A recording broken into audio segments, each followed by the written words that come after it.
માત્ર નવનીતભાઈ એકની નથી, સામાન્ય મધ્યમ વર્ગ, ગરીબ વર્ગ જેવા સામાન્ય પરિવારમાંથી આવતા આપણા કોળી સમાજના લોકોની છે.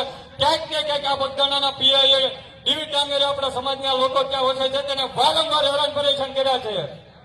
આ મત વિસ્તાર એ જીતુ વાઘાણીનો મત વિસ્તાર છે. આ મત વિસ્તારના ધારાસભ્ય જીતુ વાઘાણી માયાભાઈનો અંગત મિત્ર છે. જીતુ વાઘાણીનો પોલીસમાં બહુ મોટો ગૌરવ છે. આપણે જીતુ વાઘાણીને પણ ધોળા દિવસે તારા દેખાડવાના છે, એને પણ મૂકવાનો નથી. મારી વાતને વધુમાં ઉલંબાવતા આ લડાઈ કિશન મેર એકની નહીં, નવનીતભાઈ બાલદિયા એકની નહીં, આ લડાઈમાં કોળી સમાજના ભાવનગર શહેરના યુવાનો જોડાયા હતા. તરુણભાઈ જામુજા, હિરેનભાઈ વાઘેલા, અમારી સમગ્ર ટીમ, મુકેશભાઈ મેટાલિયા, શંભુભાઈ વાળા, અશોકભાઈ મામસે સતત 30 દિવસ સુધી બગદાણામાં રહ્યા છે. એમની માટે પણ કાર્યો થઈ ગઈ પડે.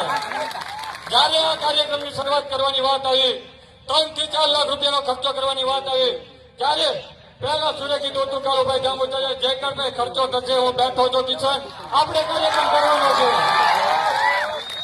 આપણા સમાજનું આ ડીવી ડાંગરે 1 કરોડથી વધારેનું પેટ્રોલ ડીઝલ પાડ્યું છે.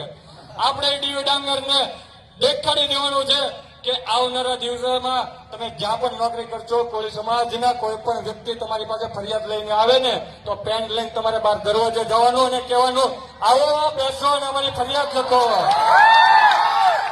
બાકી આ જીતુ વાઘાણી અને ડીવી ડાંગરને મૂકવાના નથી. મારી વાતને વધુમાં લઈ જતા આ લડાઈ સુરતના મિત્રો હોય, ભાવનગર